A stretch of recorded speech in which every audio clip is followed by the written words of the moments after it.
الحمد لله رب العالمين،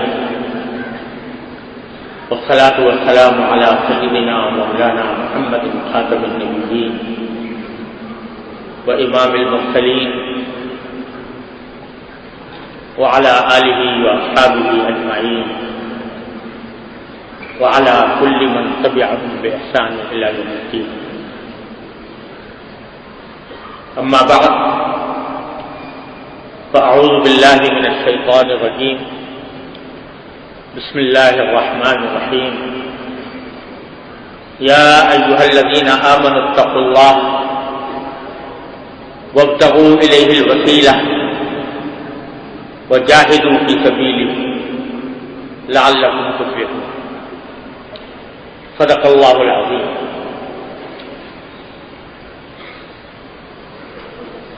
میرے انتہائی قابل احترام بزرگوں اور دوستوں، السلام علیکم ورحمۃ اللہ وبرکاتہ. میں سب سے پہلے تو جامعہ اسلامیہ اسلام آباد کے ریکٹر صاحب، منتظمین اور اساتذہ کرام اور جامع مسجد فیصل کی انتظامیہ کا شکر گزار ہوں کہ انہوں نے آج جمعہ کے مبارک موقع پر مجھے یہاں حاضری کی سعادت عطا فرمائی. اللہ تبارک و تعالی ان کو بہترین جزا دنیا اور آخرت میں عطا فرمائے. ہم جس نازک دور سے گزر رہے ہیں اس میں ہمیں اپنے دین کے لیے اور اپنے ملک کے لیے مختلف جہتوں سے محنت کرنے کی ضرورت ہے. ہمیں الحمدللہ اللہ تبارک و تعالی نے پاکستان کی صورت میں ایک عظیم نعمت عطا فرمائی، اور اللہ تبارک و تعالی نے یہ ملک ہزار مخالفتوں کے بغیر کے باوجود محض اپنی رحمت اور اپنے فضل و کرم سے عطا فرمایا. اس میں آپ حضرات سب جانتے ہیں کہ اس ملک کا قیام در حقیقت اس لیے ہوا تھا تاکہ یہاں کے مسلمان اپنی زندگیوں کو اللہ اور اللہ کے رسول صلی اللہ علیہ وسلم کی تعلیمات کے تحت استوار کر سکیں. چنانچہ زندگی کے مختلف شعبوں میں ہمیں اس دین اسلام کی تعلیمات کو سمونے کی ضرورت ہے، اور اس کے لیے الحمدللہ مختلف ادارے، مختلف انجمنیں، مختلف تعلیم گاہیں اور مختلف سیاسی، معاشی، معاشرتی تنظیمیں کام کر رہی ہیں. اسی کا ایک حصہ یہ بھی ہے کہ ہمارے جامعہ دارالعلوم کراچی کا ایک شعبہ ہے جس کا نام ہے مرکز الاقتصاد الاسلامی، اور اس کا مقصد یہ ہے کہ اللہ تبارک و تعالی نے جو دین ہمیں عطا فرمایا وہ صرف مسجد اور مدرسے کے ساتھ خاص نہیں ہے. ہم صرف مسجد میں اور مدرسے میں مسلمان نہیں ہوتے، بلکہ جب بازار میں جائیں، جب حکومت کی کرسیوں پر بیٹھیں، جب اپنی معاشی سرگرمیاں اختیار کریں، ان سب مواقع پر ہمیں در حقیقت اللہ کا بندہ ہو کر یہ کام انجام دینے ہیں. ہماری معیشت کا اس وقت سارا پہیہ مغرب کے مسلط کردہ نظام سرمایہ داری کے تحت گھوم رہا ہے. اور اس نظام سرمایہ داری کا سب سے بڑا اور سب سے مؤثر حصہ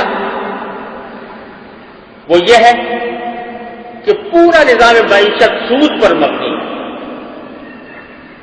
اور اللہ تبارک و تعالیٰ نے سود ایسی چیز ہے کہ جس کو اللہ رسول کے خلاف جنگ قرار دیا، فَإِلَّمْ تَفْعَلُوا فَأْذَنُوا بِحَرْبٍ مِّنَ اللَّهِ وَرَسُولِهِ۔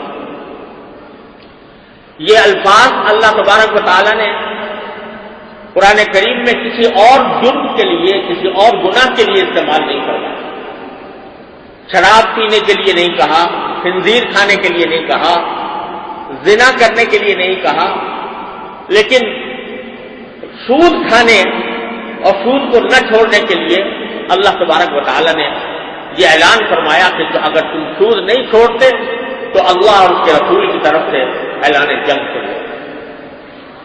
تو اس مرکز الاقتصاد الاسلامی کا بنیادی مقصد یہ ہے کہ کسی طرح ہم اپنی معیشت کو اور اپنی امت کو سود کی لعنت سے چھٹکارا دلانے کی کوشش کریں، اور اس کے لیے الحمدللہ مرکز الاقتصاد الاسلامی کے تحت مختلف کورسز، مختلف اجتماعات ملک کے مختلف حصوں میں منعقد ہوتے رہتے ہیں، اور اسی سلسلے میں آج کل اسلام آباد میں اس کے مرکز الاقتصاد الاسلامی کے تحت اور IBA جو ہمارے ملک کا بہت ہی مشہور تعلیمی ادارہ ہے، اس کے تعاون کے ساتھ اور اشتراک کے ساتھ الحمدللہ ایک کورس چل رہا ہے اور ایک گفتگو کا سلسلہ چل رہا ہے جس میں الحمدللہ بہت سے پارلیمنٹیرینز نے بھی حصہ لیا،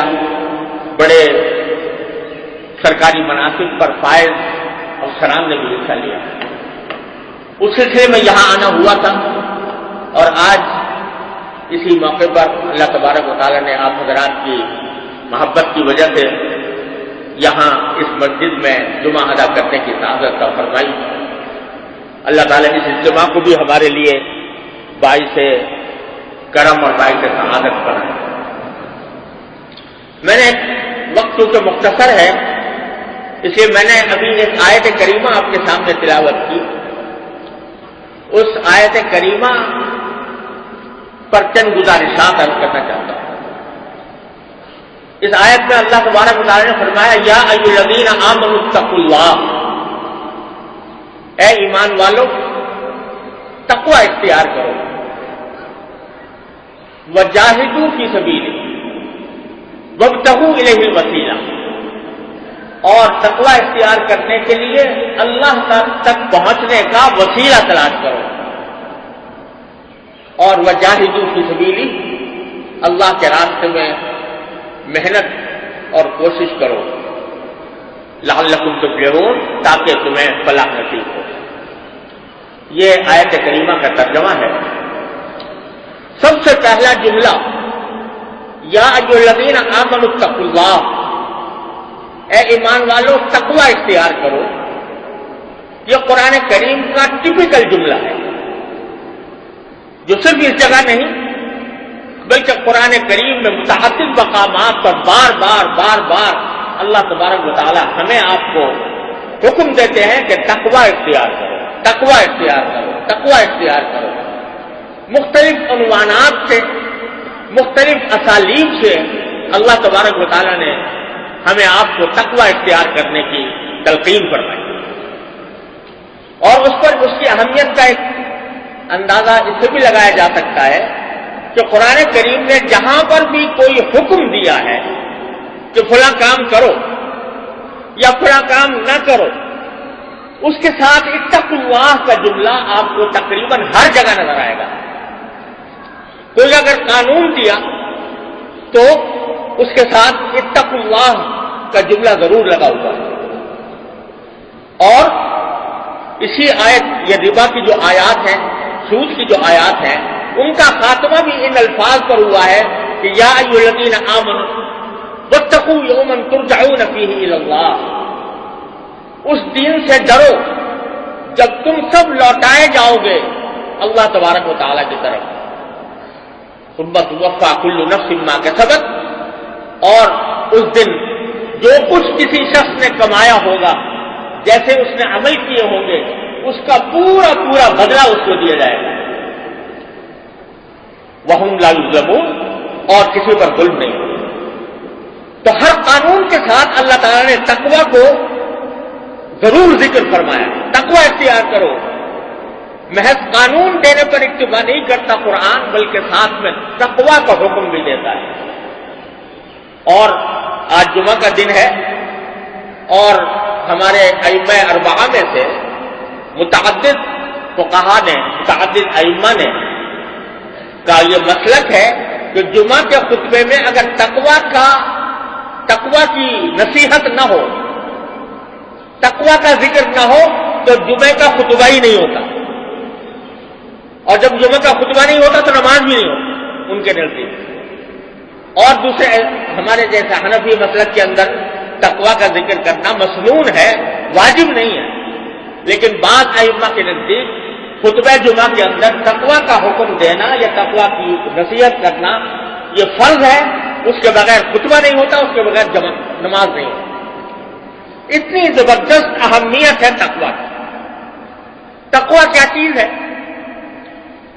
یہ اس لیے اللہ تبارک و تعالیٰ نے اس کا حکم دیا ہے. تقوی کے معنی ہے کہ انسان کے دل میں ہر وقت یہ خلش رہے، ہر وقت انسان کے دل میں یہ احساس رہے کہ میں ایک دن اللہ تبارک و تعالیٰ کی بارگاہ میں پیش ہونے والا ہوں. مجھے ایک دن اللہ تبارک و تعالیٰ کی بارگاہ میں پیش ہو کر اپنے ہر عمل کا جواب دینا ہے. میں کوئی چھوٹا کام کروں یا بڑا کام کروں، میں اس کا جواب دار ہوں اللہ تبارک و تعالیٰ کے یہاں. یہ زندگی جو ہم گزار رہے ہیں یہ تو نہ جانے کس وقت ختم ہو جائے. بیٹھے بیٹھے انسان دنیا کا رخصت ہو جاتا ہے. ساری دنیا کے مختلف معاملات میں اختلافات ہیں، مگر کسی کا اس میں اختلاف نہیں ہے کہ ہر انسان کو موت آنی ہے. اور کسی کا اس میں اختلاف نہیں ہے کہ موت آنے کا کوئی وقت کسی کو معلوم نہیں.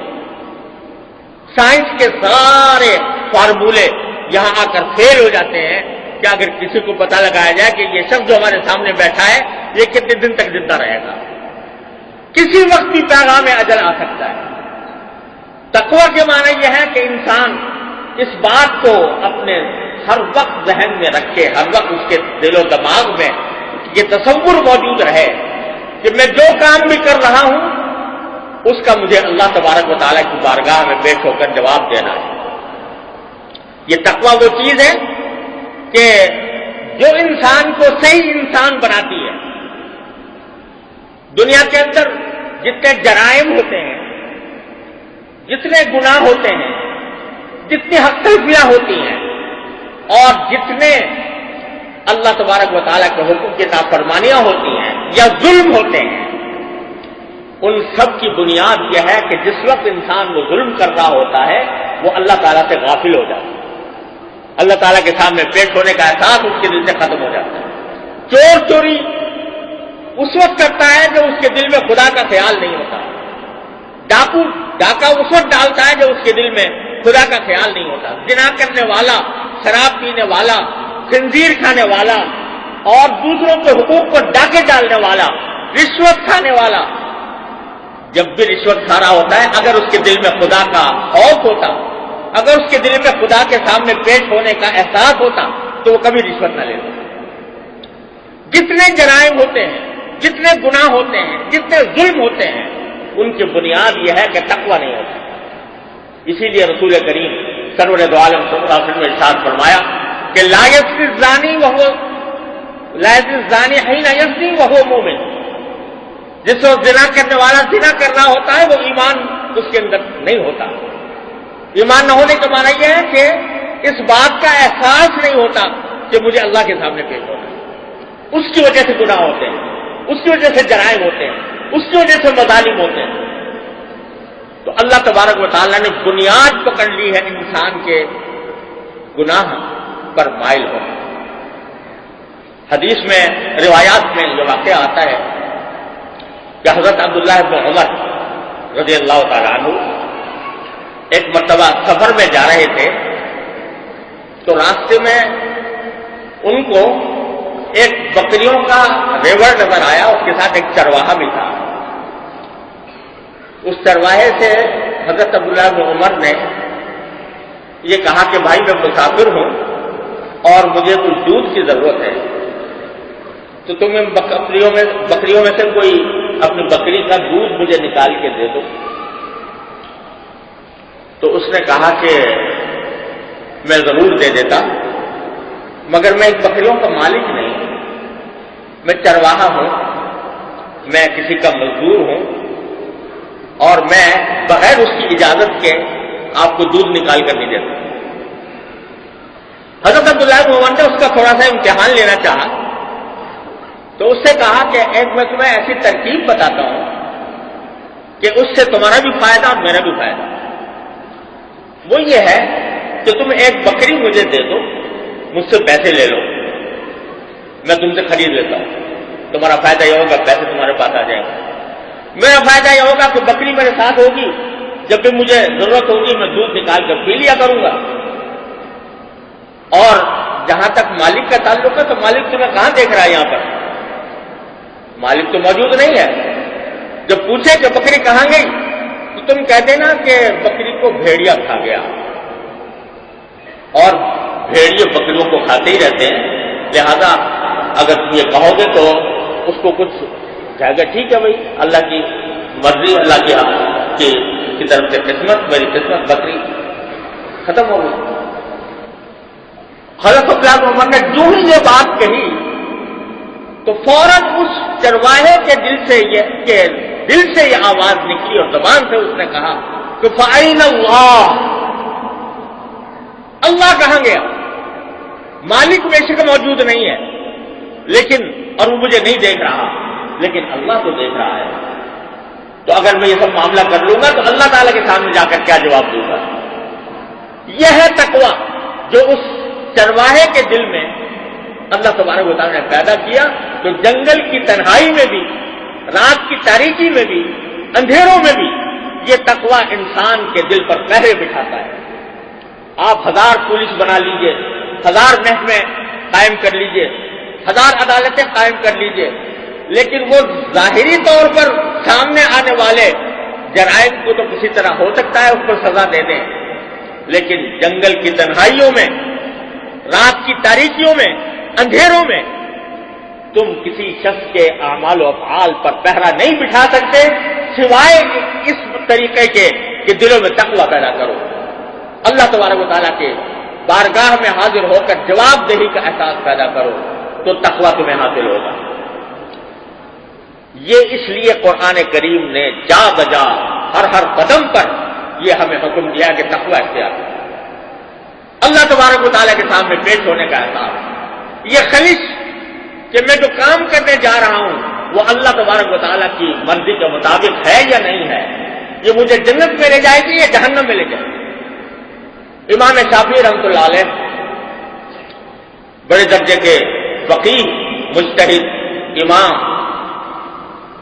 ان سے کسی نے پوچھا کہ جب آپ سے کوئی سوال کرتا ہے تو آپ تھوڑی دیر کے لیے خاموش رہتے ہیں اور اس کے بعد جواب دیتے ہیں، وقفہ کرتے ہیں، وقفہ کر کے تھوڑی دیر خاموش رہ کر پھر جواب دیتے ہیں، تو کیا وجہ ہے اس وقفے میں یہ کیوں آپ دیر لگاتے ہیں؟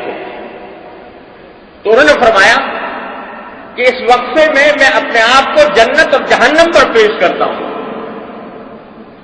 اور یہ سوچتا ہوں کہ اس سوال کے جواب میں جو بات میں کہہ رہا ہوں وہ مجھے جنت میں لے جائے گی یا جہنم میں لے جائے گی، اس لیے یہ وقفہ کرتا ہوں کہ اس میں سوچ کر جب مجھے اطمینان ہو جاتا ہے کہ یہ بات جہنم میں لے جانے والی نہیں ہے، جنت میں لے جانے والی ہے، تب وہ بات کرتا ہوں۔ تو اللہ تبارک و تعالیٰ جب تقویٰ دل میں پیدا کر دیتے ہیں تو انسان کے دل پر پہرا بیٹھ جاتا ہے، وہ ایک پہرے دار ہے جو ہماری نگرانی کرتا ہے کہ ہم کوئی غلط کام کرنے تو نہیں جا رہے۔ ہمارے ملک میں کرپشن کو رونا رویا جا رہا ہے، اینٹی کرپشن کے محکمے قائم ہیں اور اکاؤنٹیبلٹی بیورو کے محکمے قائم ہیں، اور جو محکمہ قائم ہوتا ہے رشوت کو ختم کرنے کے لیے وہ رشوت کے ریٹ بڑھا دیتا ہے، رشوت کا جو خرچہ ہے اس میں اور اضافہ کر دیتا ہے۔ کیوں؟ اس لیے کہ سارا کچھ ہے، انتظامات ہیں اور محکمے بھی ہیں، لیکن دل سے خدا کا خوف مٹ رہا ہے، اللہ تبارک و تعالیٰ کے سامنے جواب دہی کا احساس مٹ رہا ہے۔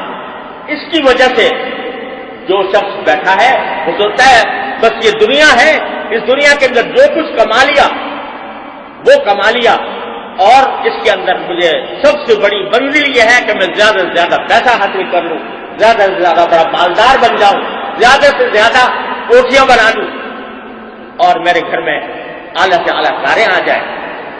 یہ سارا مقصد منتہا ہے۔ اس سے آگے یہ کہ مرنا بھی ہے، قبر میں بھی جانا ہے، سوال جواب بھی ہونے ہیں، اللہ تبارک و تعالیٰ کی بارگاہ میں بھی پہنچنا ہے، تو یہ احساس مٹ رہا ہے۔ تو اس واسطے اللہ تعالیٰ بار بار تقویٰ کا ذکر فرماتے ہیں، اس کا حکم دیتے ہیں، اور جمعہ کے دن کو خاص طور پر اس کام کے لیے رکھا گیا ہے کہ اس میں تقویٰ کی بات کی جائے، تقویٰ کا ذکر کیا جائے، تقویٰ کی اہمیت بتائی جائے۔ کس طرح یہ تقویٰ حاصل ہوگا؟ اس کے لیے اللہ تعالیٰ نے دو باتیں آگے کا ارشاد فرمائی ہیں۔ ایک یہ کہ وابتغوا الیہ الوسیلہ، اللہ تعالیٰ تک پہنچنے کا وسیلہ تلاش کرو، اللہ تعالیٰ تک پہنچنے کا راستہ تلاش کرو۔ مفسرین کرام نے اس آیت کی تفسیر میں فرمایا کہ وسیلے سے مراد ہے عمل صالح، نیک عمل۔ جو کوئی نیک عمل آپ کریں گے یا میں کروں گا تو وہ مجھے اللہ تعالیٰ سے قریب کرے گا۔ اللہ تعالیٰ تک پہنچنے کے بہت راستے ہیں، لیکن عمل صالح، نیک کام، چھوٹا ہو یا بڑا ہو، اور اللہ تبارک و تعالیٰ نے ہمیں ایسا دین عطا فرمایا کہ نیک کاموں کو صرف نماز روزے کی حد تک محدود نہیں رکھا۔ بے شک نماز فرض ہے، روزہ فرض ہے، زکوٰۃ فرض ہے، حج فرض ہے، لیکن نیک کام صرف اس حد تک محدود نہیں ہے۔ قرآن رسول کریم سرور دو عالم صلی اللہ علیہ وسلم نے ارشاد فرمایا کہ الایمان بضع و 70 شعبۃ، ایمان کے 70 سے زیادہ شعبے ہیں۔ اعلیٰ کلمۃ لا الہ الا اللہ، سب سے اعلیٰ شعبہ یہ ہے کہ انسان اس بات پر ایمان رکھے کہ اللہ کے سوا کوئی معبود نہیں، وہ ادناہا اماطۃ الاذی عن الطریق، اور راستے سے کوئی گندگی ہٹا دینا، راستے سے کوئی تکلیف دہ چیز ہٹا دینا، کوئی کانٹا پڑا ہوا ہے اس کو ہٹا دینا تاکہ گزرنے والوں کو تکلیف نہ ہو، یہ بھی ایمان کا شعبہ ہے۔ تو عمل صالح یہ بھی ہے کہ آپ جا رہے ہیں، راستے میں کانٹا پڑا ہوا ہے، کانٹا آپ نے ہٹا دیا، یہ بھی عمل صالح ہے، اور یہ عمل صالح بھی اللہ تک پہنچنے کا راستہ ہے۔ وابتغوا الیہ الوسیلہ میں یہ بھی داخل ہے۔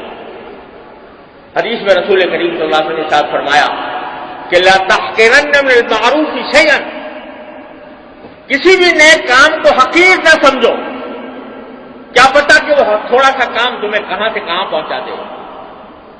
یہاں تک کہ فرمایا ولو ان تلقى اخاك بوجه طلق، یہاں تک کہ اگر تم اپنے بھائی سے، کسی مسلمان بھائی سے مسکراتے ہوئے چہرے کے ساتھ ٹھنڈا پیشانی سے ملاقات کر لو، یہ بھی عظیم، یہ بھی ایک بڑی نیکی ہے، یہ بھی ایک عمل صالح ہے۔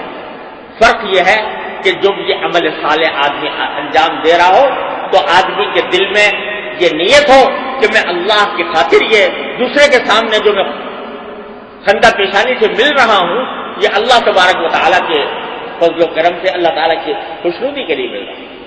تو ہر نیک کام چھوٹا ہو یا بڑا، وہ جب انجام کر دو گے اللہ تبارک و تعالیٰ کو راضی کرنے کی نیت سے، وہ تمہیں اللہ سے قریب کرے گا، اللہ تبارک و تعالیٰ تک پہنچائے گا۔ اور پھر تیسرا جملہ ارشاد فرمایا کہ وجاہدوا فی سبیل، اس کام کے لیے اللہ تعالیٰ کے راستے میں کوشش کرو، محنت کرو۔ جہاد کا جو لفظ ہے وہ عام طور سے صرف لڑائی کے لیے بولا سمجھا جاتا ہے، اللہ کے راستے میں جہاد کرنا، اور بے شک یہ دین کا بڑا عظیم رکن ہے، بہت بڑے عظیم اس کے فضائل ہیں۔ لیکن قرآن کریم کی اصطلاح میں جہاد صرف اسی حد تک محدود نہیں ہے.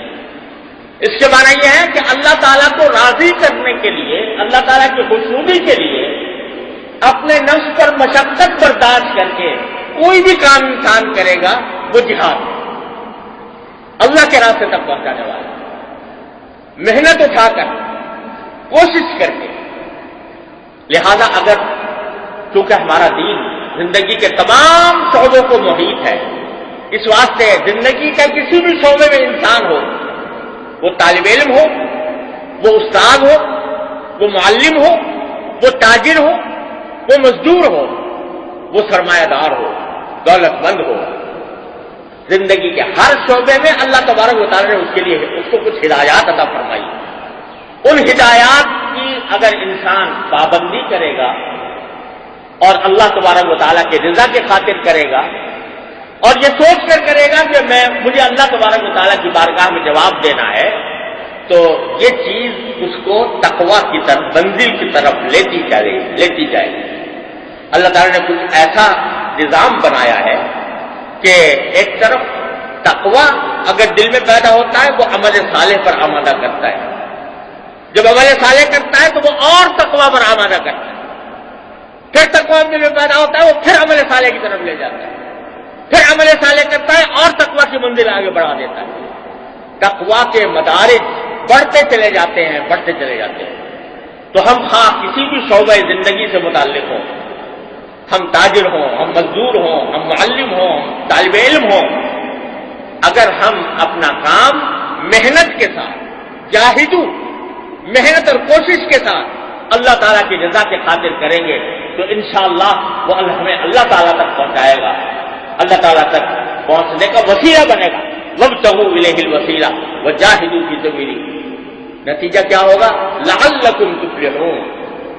ان سب چیزوں کا نتیجہ تقویٰ، عمل صالح اور اس کے لیے محنت کرنا اور کوشش کرنا، یہ سب مل کر جب یہ کام انسان کرے گا تو فرمایا فلاح حاصل ہوگی. فلاح ایک ایسی چیز ہے جس کا اردو میں ترجمہ کرنا بھی آسان نہیں ہے. عام طور سے اس کا مطلب سمجھاتا کامیابی. ٹھیک ہے، کامیابی قریب ترین لفظ ہے فلاح سے، اور اس کے علاوہ کوئی اور ترجمہ نہیں کیا جا سکتا، لیکن مطلب اس کا یہ ہے کہ ایسے آدمی کے جو یہ تین کام کر رہا ہو، تقویٰ اختیار کیے ہوئے ہو اور نیک کام کے ذریعے اللہ تعالیٰ تک پہنچنے کا راستہ اختیار کیے ہوئے ہو، اور اس کام کے لیے اگر محنت کرنی پڑ رہی ہے تو محنت بھی کر رہا ہو، تو اس کا نتیجہ یہ ہوگا کہ اس کی دنیا بھی درست اور آخرت بھی درست. اور ساری جتنی بھی اسکیمیں ہیں یا فلسفے ہیں وہ انسان کو صرف قبر تک پہنچانے کی حد تک ختم ہو جاتے ہیں. کوئی فلسفہ سرمایہ داری کا ہو، سوشلزم کا ہو، ہیومنزم کا ہو، کوئی بھی ہو، لیکن وہ انسان کو صرف قبر تک پہنچانے کی حد تک ہے. جب تک قبر نہیں پہنچتے اس وقت تک تمہارے لیے ہم یہ انتظام سوچ رہے ہیں. لیکن قبر پر پہنچنے کے بعد کیا ہوگا؟ قبر کے بعد کیا ہوگا؟ تو وہ کسی شاعر نے کہا ہے کہ شکریہ اے قبر تک پہنچانے والوں، شکریہ، شکریہ اے قبر تک پہنچانے والوں، شکریہ. اب اکیلے ہی چلے جائیں گے اس منزل سے ہم. مرنے کے بعد جو ہمارے ساتھ منزلیں بٹھانے والی ہیں اس کے لیے ہمیں کوئی اور نظریہ، کوئی اور فلسفہ ہمیں کوئی ہدایت نہیں دیتا، ہماری کوئی مدد نہیں کرتا. اسلام کہتا ہے کہ نہیں، تمہاری زندگی قبر تک محدود نہیں ہے، ہم تمہیں قبر تک بھی ٹھیک طرح پہنچائیں گے، اور قبر کے بعد جو آنے والی زندگی ہے اس کے اندر بھی تمہیں فلاح عطا کریں گے، بشرطے کہ یہ تین کام کر لو. تقویٰ پیدا کرو، اللہ کے لیے نیک عمل کرو، اور اس کے لیے جو محنت اور کوشش کرنی ہے وہ اپنی جگہ پر کوشش اختیار کرو، تو انشاءاللہ قبر سے پہلے بھی اور قبر کے بعد بھی تمہارا انجام اچھا ہونا ہے. اسی کا نام فلاح ہے. اللہ تبارک و تعالیٰ اپنے فضل و کرم سے، اپنی رحمت سے ہمیں اس فلاح کا راستہ اختیار کرنے کی توفیق عطا فرمائے. وآخر دعوانا الحمدللہ.